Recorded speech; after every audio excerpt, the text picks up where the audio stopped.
Ito ang mga bagay na kailangan mong malaman sa bagong hero na si Obsidian na nasa original server na ngayon. Alamin natin kung paano siya gamitin at i-counter. Yan ang maingat na pag-aaral natin ngayon.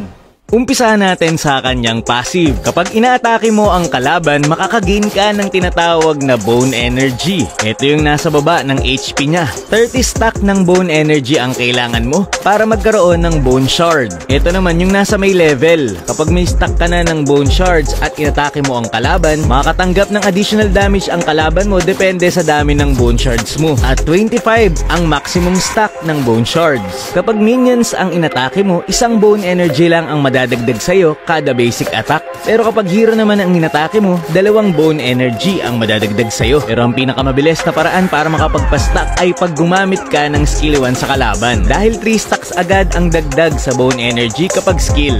Take note na hindi magkakaroon ng stack si Obsidia kapag ang inaatake niya ay jungle monster. Pero kapag Torre ay magkakastack siya. Permanent nga rin pala ang stack ni Obsidia. Kahit siya ay ma-takedown, hindi ito mababawasan. Sa skill 1 naman niya tayo, kapag ginamit mo ito, magbabato siya ng bone needle sa padiretsyong direksyon at matitrigger nito ang bone shards mo. Kaya nakadepende rin yung damage ng skill 1 mo sa dami ng bone shards mo.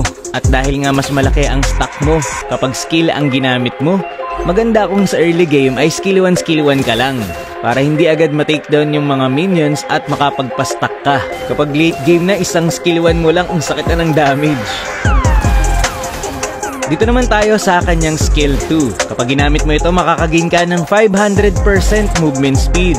Kaya kung feeling mo ikaw ay nagdadash, hindi ka nagdadash, bumibilis ka lang maglakad. At hindi ka makakatago sa mga pader kasi nga movement speed lang ang bigay ng skill 2. Pero kapag naka-ultimate ka naman sa kalaban, makakatagos ka sa mga pader gamit ang skill 2. Yung ultimate niya, i-hook mo yung kalaban pero ikaw yung lalapit sa kanya. Pwedeng tumakbo ang kalaban mo pero hindi siya makagamit ng flicker or kahit anong dash skill. Pero yun nga, kahit saan pumunta ang kalaban mo ay masusundan ng ultimate mo kasi nakatali ka sa kanya. Pero pwede mo namang i-cancel ang ultimate mo kung sakali. Kapag may naultihan ka rin na kalaban, bibilis ang cooldown ng iyong skill 2. Huwag mo lang gagamitin ang skill 2 mo bago ka mag-ultimate kasi hindi mo na ito may spam.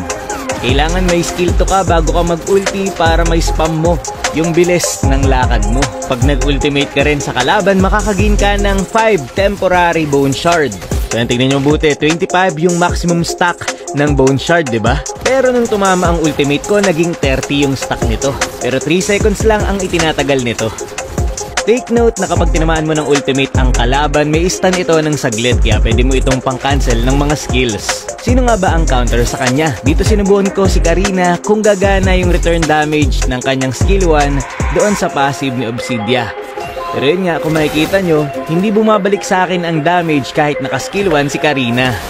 Kay Lolita naman, kapag ikaw ay nag-basic attack, maharangan niya lahat ng bone shard mo. Pero kapag malayo ka sa kanya, hindi ka tatamaan ng bone shards. Pag malapit ka sa kanya, dun lang babalik sa'yo ang damage. Pero ang pinaka-counter talaga dito kay Obsidia ay item. Kapag yung tank naka-blade armor ay mahihirapan talaga itong si Obsidia. Lalo na kung makunat pa yung tank. Samahan mo pa ng vengeance. Nako, ang sakit talaga. Totoo lang guys, kahit hindi Beleric ang gamit nyo, basta makunat tapos naka-blade armor, ang sakit na talaga dito kay Obsidia. So yun nga, bagong hero pa lang itong si Obsidia at marami pa tayong matutuklasan dito. Pero so far, kung ayaw mong kalaban, iban mo. Yun lang for this video. Maraming salamat sa panonood and to God be the glory.